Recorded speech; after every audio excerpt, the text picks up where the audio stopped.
ಸ್ನೇಹಿತರೆ, ಮೀಡಿಯಾ ಮಾಸ್ಟರ್ಸ್ಗೆ ಸ್ವಾಗತ ಸುಸ್ವಾಗತ. ಗೆಳೆಯರೆ, ಕಾಶ್ಮೀರದಿಂದ ಮತ್ತೊಂದು ಕೆಟ್ಟ ಸುದ್ದಿ ಬಂದಿದೆ. ಆರ್ಟಿಕಲ್ 370 ರದ್ದತಿಯ ನಂತರ ಬಹುತೇಕ ಶಾಂತ ಸ್ಥಿತಿಯಲ್ಲಿದ್ದ ಕಾಶ್ಮೀರದಲ್ಲಿ ಮತ್ತೆ ಭಾರತೀಯ ವಾಯುಪಡೆಯ ಕ್ಯಾನ್ವಾಯೊಂದರ ಮೇಲೆ ಭಯೋತ್ಪಾದಕರ ದಾಳಿ ನಡೆದಿದೆ. ಪೂಂಚ್ ಜಿಲ್ಲೆಯ ಶಹಸಿತಾರ್ ಬಳಿಯ ಅರಣ್ಯ ಪ್ರದೇಶದಲ್ಲಿ ಮರಾಮೋಸದ ದಾಳಿ ನಡೆಸಿದ ಭಯೋತ್ಪಾದಕರು IAF ವಾಹನದ ಮೇಲೆ ದಾಳಿ ಆರಂಭ ಮಾಡಿದ್ದಾರೆ. ಅದರಲ್ಲಿ 4 ಯೋಧರು ಗಾಯಗೊಂಡಿದ್ದು ಒಬ್ಬ ಯೋಧ ವೀರಮರಣವನ್ನು ಅಪ್ಪಿರುವುದಾಗಿ ಹೇಳಲಾಗ್ತಾ ಇದೆ. ವಿಷಯ ಗೊತ್ತಾದ ಕೂಡಲೇ ಅಲ್ಲಿಗೆ ರಾಷ್ಟ್ರೀಯ ರೈಫಲ್ಸ್ ಪಡೆ ಹಾಗೂ ಸ್ಥಳೀಯ ಪೊಲೀಸರು ಬಂದಿದ್ದಾರೆ.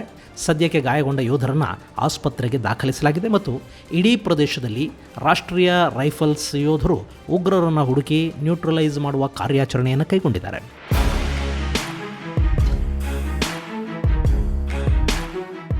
ಇದುವರೆಗೆ ಈ ದಾಳಿ ಮಾಡಿರೋದು ನಾವೇ ಅಂತ ಯಾವುದೇ ಭಯೋತ್ಪಾದಕ ಸಂಘಟನೆ ಘೋಷಣೆ ಮಾಡಿಕೊಂಡಿಲ್ಲ. ಆದರೆ ಈ ಘಟನೆ ನಡೆದ ರೀತಿ ಮತ್ತು ಸ್ಥಳಗಳನ್ನು ಆಧರಿಸಿ ಇದು ಹಿಜ್ಬುಲ್ ಮುಜಾಹಿದೀನ್ ಮಾಡಿದ ದಾಳಿ ಇರಬಹುದು ಅಂತ ಶಂಕಿಸಲಾಗ್ತಾ ಇದೆ. ಗೆಳೆಯರೆ, ಜಮ್ಮು ಕಾಶ್ಮೀರದಲ್ಲಿ ಆರ್ಟಿಕಲ್ 370 ರದ್ದತಿಯ ನಂತರ ಅಲ್ಲಿನ ಪರಿಸ್ಥಿತಿ ತುಂಬಾ ಸುಧಾರಿಸಿದೆ.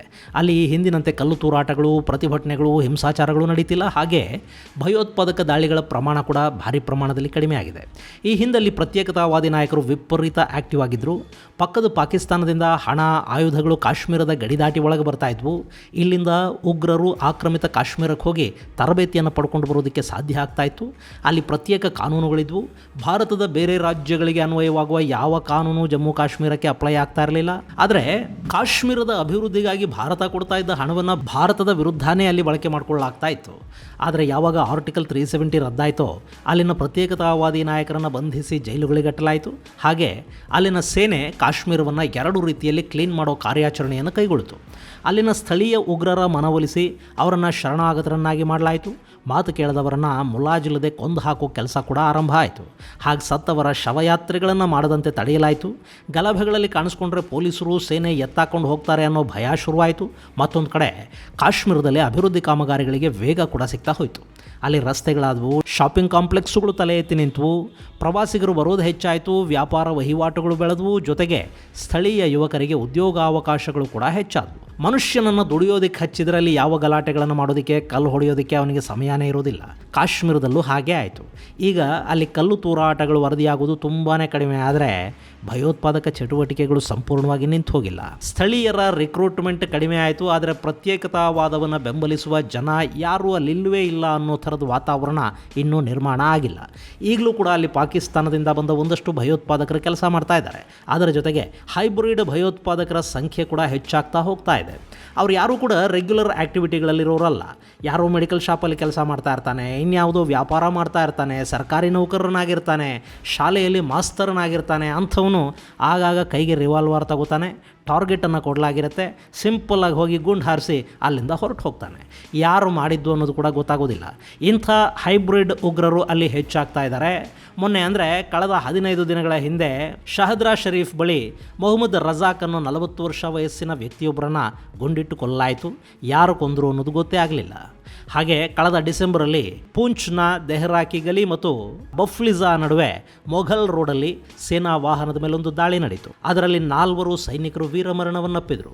ಹಾಗೆ ಅಲ್ಲಿನ ಶಾಲಾ ಶಿಕ್ಷಕನೊಬ್ಬನ ಮನೆಯ ಮೇಲೆ ದಾಳಿ ಮಾಡಿದ ಪೊಲೀಸರು ಅಲ್ಲಿ ಒಂದಷ್ಟು ಬಂದೂಕುಗಳು ಹಾಗೂ ಚೈನಾ ಮೇಡ್ ಹ್ಯಾಂಡ್ ಗ್ರನೈಡ್ಗಳನ್ನು ವಶಪಡಿಸ್ಕೊಂಡ್ರು. ಅಲ್ಲಿ ಶಾಲಾ ಮಾಸ್ತರಾನೇ ಭಯೋತ್ಪಾದಕ ಕೃತ್ಯಗಳಲ್ಲಿ ಭಾಗಿಯಾಗ್ತಾ ಇದ್ದ. ಗೆಳೆಯರೆ, ಇಲ್ಲಿ ಗಮನಿಸಬೇಕಾದ ಅಂಶ ಏನು ಅಂದರೆ, ಈ ದಾಳಿಗಳು ಹಾಗೂ ಭಯೋತ್ಪಾದನಾ ಚಟುವಟಿಕೆಗಳು ಹೆಚ್ಚು ನಡೀತಾ ಇರೋದು ಪೂಂಚ್ ಜಿಲ್ಲೆಯಲ್ಲಿ ಮತ್ತು ಪೀರ್ ಪಂಜಾಲ್ ರೇಂಜಲ್ಲಿ. ಕಳೆದ ವರ್ಷ ಸೇನಾ ವಾಹನದ ಮೇಲೆ ನಡೆದ ದಾಳಿಗಳಿದ್ವಲ್ಲ, ಅವು ಕೂಡ ಪೀರ್ ಪಂಜಾಲ್ ರೇಂಜಲ್ಲೇ ವರದಿಯಾಗಿದ್ವು. ಈಗ ಏರ್ಫೋರ್ಸ್ ಕ್ಯಾನ್ವಾಯ್ ಮೇಲೆ ಆಗಿರೋ ದಾಳಿ ಕೂಡ ನಡೆದಿರೋದು ಅದೇ ರೇಂಜಲ್ಲಿ ಮತ್ತು ಪೂಂಚ್ನ ಸಮೀಪ.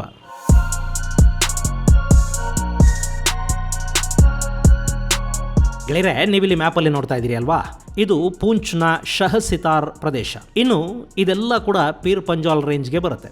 ಈ ಪೂಂಚ್ ಇದೆಯಲ್ಲ, ಇದರ ಪಕ್ಕದಲ್ಲಿರೋದು ಮೀರ್ಪುರ. ಇಲ್ಲಿದೆ ನೋಡಿ, ಇದು ಮುಜಫರಾಬಾದ್. ಈ ಮೀರ್ಪುರ ಮತ್ತು ಮುಜಫರಾಬಾದ್ ಎರಡೂ ಕೂಡ ಆಕ್ರಮಿತ ಕಾಶ್ಮೀರದ ಭಾಗಗಳು. ಇನ್ನು ಇಲ್ಲಿ ಪೂಂಚ್ನ ಪಕ್ಕದಲ್ಲಿ ಬಾರಾಮುಲ್ಲಾ ಇದೆ, ಅದರ ಪಕ್ಕದಲ್ಲಿ ಕುಪ್ವಾರ, ಬಂಡಿಪೋರಾಗಳಿವೆ. ಇವು ಮುಜಫರಾಬಾದ್ ಜೊತೆ ಗಡಿಯನ್ನು ಹಂಚಿಕೊಳ್ಳುತ್ತವೆ. ಇನ್ನು ಪೂಂಚ್ನ ಕೆಳಭಾಗದಲ್ಲಿ ರಜೌರಿ ಇದೆ, ಅದು ಕೂಡ ಮೀರ್ಪುರದ ಜೊತೆ ಗಡಿ ಹಂಚಿಕೊಳ್ಳುತ್ತೆ. ಇನ್ನು ಪೂಂಚ್ನಿಂದ ಮುಂದಕ್ಕೆ ಬಂದರೆ ಬಡಗಾಂವ್, ಶೋಪಿಯಾನ, ಕುಲ್ಗಾಮ್, ಪುಲ್ವಾಮಾ, ಅನಂತ್ನಾಗ್, ಶ್ರೀನಗರ ಇವೆ ನೋಡಿ. ಇವೆಲ್ಲ ಕೂಡ ಪಾಕಿಸ್ತಾನಿ ಉಗ್ರರು ಹಾಗೂ ಕಾಶ್ಮೀರದ ಪ್ರತ್ಯೇಕತಾವಾದಿಗಳ ಪ್ರಭಾವಕ್ಕೆ ಒಳಪಟ್ಟ ಪ್ರದೇಶಗಳು. ಇಲ್ಲಿ ಪೂಂಚ್, ಕುಪ್ವಾರ, ಬಾರಾಮುಲ್ಲಾಗಳಿಂದ ನುಸುಳುವ ಉಗ್ರರು ಈ ಭಾಗದ ತುಂಬ ವ್ಯಾಪಿಸ್ಕೊಳ್ತಾರೆ. 2019ರಲ್ಲಿ ಭಾರತೀಯ ಯೋಧರಿದ್ದ ವಾಹನದ ಮೇಲೆ ಫಿದಾಯಿನ್ ದಾಳಿ ನಡೀತಲ್ಲ, ಆ ಘಟನೆ ನಡೆದ ಪುಲ್ವಾಮಾ ಅಂದರೆ ಇಲ್ಲಿದೆ ಅಲ್ವಾ ಇದು. ಇನ್ನು ಈ ಭಾಗದಲ್ಲಿ ಲಷ್ಕರ್ ಎ ತೈಬಾ ಹಾಗೂ ಹಿಜ್ಬುಲ್ ಮುಜಾಹಿದೀನ್ನ ಪ್ರಭಾವ ಸ್ವಲ್ಪ ಹೆಚ್ಚಾಗೇ ಇದೆ.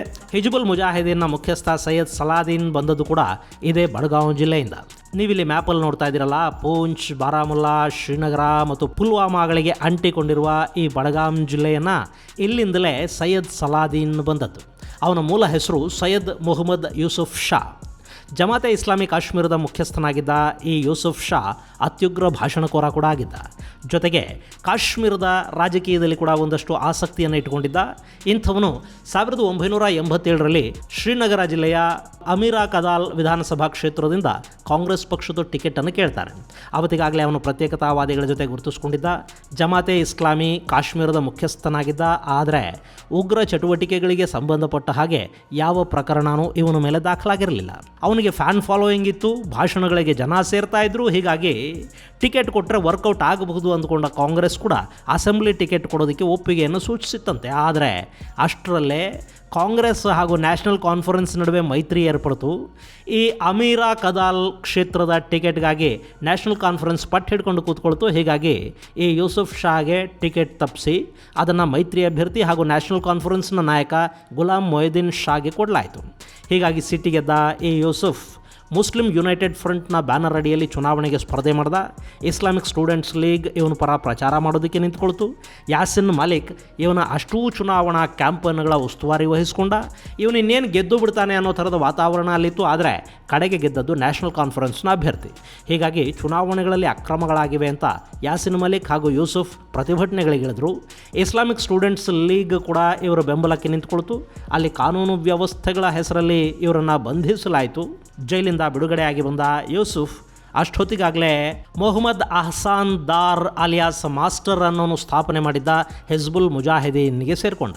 ಕೆಲ ವರ್ಷಗಳಲ್ಲಿ ಆ ಸಂಘಟನೆ ಒಡೆದು ಹೋಯಿತು. ಮಾಸ್ಟರ್ ಅಲ್ಲಿಂದ ಹೊರಹೋದ ತಕ್ಷಣ ಅದನ್ನು ಯೂಸುಫ್ ತನ್ನ ಕೈಗೆ ತಗೊಂಡ ಮತ್ತು ಸೈಯದ್ ಮೊಹಮ್ಮದ್ ಯೂಸುಫ್ ಶಾ ಅನ್ನೋ ತನ್ನ ಹೆಸರನ್ನು ಸೈಯದ್ ಸಲಾದೀನ್ ಅಂತ ಬದಲಾಯಿಸ್ಕೊಂಡ. ಸಲಾದೀನ್ ಈಗ ಪಾಕಿಸ್ತಾನದಲ್ಲಿದ್ದಾನೆ. ಈ ಹಿಂದೆ ನಾವು ಕಾಶ್ಮೀರದಲ್ಲಿ ಮಾಡ್ತಾ ಇರೋದು ಪಾಕಿಸ್ತಾನದ ಯುದ್ಧ. ಅವರು ನಮಗೆ ಬೇಕಾದ ಎಲ್ಲ ನೆರವನ್ನೂ ಕೊಡ್ತಾ ಇದ್ದಾರೆ.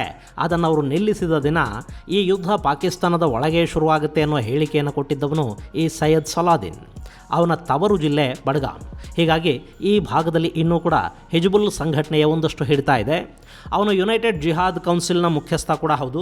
ಭಾರತದ ಮೋಸ್ಟ್ ವಾಂಟೆಡ್ ಪಟ್ಟಿಯಲ್ಲಿ ಇವನು ಜಾಗ ಪಡ್ಕೊಂಡಿದ್ದಾನೆ. ಹಾಗೆ ಅಮೆರಿಕ ಕೂಡ ಇವನನ್ನು ಸ್ಪೆಷಲಿ ಡೆಸಿಗ್ನೇಟೆಡ್ ಗ್ಲೋಬಲ್ ಟೆರರಿಸ್ಟ್ ಅಂತ ಘೋಷಣೆ ಮಾಡಿದೆ. ಅವತ್ತೇನಾದರೂ ಅಕಸ್ಮಾತ್ ಕಾಂಗ್ರೆಸ್ ಪಕ್ಷದಿಂದ ಇವನು ಚುನಾವಣೆಗೆ ಸ್ಪರ್ಧೆ ಮಾಡಿಬಿಟ್ಟಿದ್ರೆ ಶ್ರೀನಗರದಿಂದ ಗೆದ್ದು MLA ಕೂಡ ಆಗಿಬಿಡ್ತಾ ಇದ್ನೋ ಏನೋ. ಆದರೆ ಅವನ ಅದೃಷ್ಟ ಸರಿ ಇರಲಿಲ್ಲ, ಕಾಶ್ಮೀರದ ಅದೃಷ್ಟ ಚೆನ್ನಾಗಿತ್ತು. ಇನ್ನು ಈ ಸಲಾದೀನ್ನ ಪ್ರಭಾವ ಇಲ್ಲಿ ಇನ್ನೂ ಕೂಡ ಇದೆ. ಬಹುಶಃ ಏರ್ಫೋರ್ಸ್ ಕಾನ್ವಾಯ್ ಮೇಲೆ ನಡೆದ ದಾಳಿಯ ಹಿಂದೆ ಇವನ ಹಿಜ್ಬುಲ್ ಮುಜಾಹಿದೀನ್ನ ಕೈವಾಡ ಇರಬಹುದು ಅನ್ನೋ ಸಂಶಯ ವ್ಯಕ್ತ ಆಗ್ತಾ ಇದೆ. ಆ ಬಗ್ಗೆ ಇನ್ನಷ್ಟೇ ಮಾಹಿತಿಗಳು ಗೊತ್ತಾಗಬೇಕು. ಈಗಾಗಲೇ ರಾಷ್ಟ್ರೀಯ ರೈಫಲ್ಸ್ ಹಾಗೂ ಇನ್ನಿತರ ಪಡೆಗಳು ಈ ಭಾಗದಲ್ಲಿ ಕಾರ್ಯಾಚರಣೆಯನ್ನು ತೀವ್ರಗೊಳಿಸಿವೆ. ಅಲ್ಲಿ ದಾಳಿ ಮಾಡಿದ ಉಗ್ರರನ್ನು ಹೊಡೆದು ಹಾಕಲಾಗುತ್ತೆ. ಆದರೆ ಅಲ್ಲಿ ದಟ್ಟವಾದ ಕಾಡಿರೋದು ಕಾರ್ಯಾಚರಣೆಯನ್ನು ಸ್ವಲ್ಪ ಮಟ್ಟಿಗೆ ಕಠಿಣಗೊಳಿಸುತ್ತೆ. ಅದೇನೇ ಇದ್ದರೂ ಉಗ್ರರನ್ನು ಹೊಡೆದು ಕೆಡುವ ಕೆಲಸ ನಿರಾತಂಕವಾಗಿ ನಿರ್ವಿಘ್ನವಾಗಿ ನಡೀಲಿ. ಮರಾಮೋಸದ ದಾಳಿಯಲ್ಲಿ ಸ್ವರ್ಗಸ್ಥನಾದ ನಮ್ಮ ವೀರಯೋಧನ ಆತ್ಮಕ್ಕೆ ಶಾಂತಿ ಸಿಗಲಿ. ದುಃಖವನ್ನು ಭರಿಸುವ ಶಕ್ತಿ ಆತನ ಕುಟುಂಬಕ್ಕೆ ಮತ್ತು ಸಹೋದ್ಯೋಗಿಗಳಿಗೆ ಸಿಗಲಿ ಮತ್ತು ಉಗ್ರರ ದಮನ ಕಾರ್ಯ ಬೇಗ ನಡೀಲಿ ಅಂತ ಆಶಿಸೋಣ. ಮುಂದಿನ ಸಂಚಿಕೆಯಲ್ಲಿ ಮತ್ತಷ್ಟು ವಿಶೇಷಗಳ ಜೊತೆ ಮತ್ತೆ ಭೇಟಿಯಾಗೋಣ. ಅಲ್ಲಿವರೆಗೆ ಜೈ ಹಿಂದ್, ಜೈ ಕರ್ನಾಟಕ.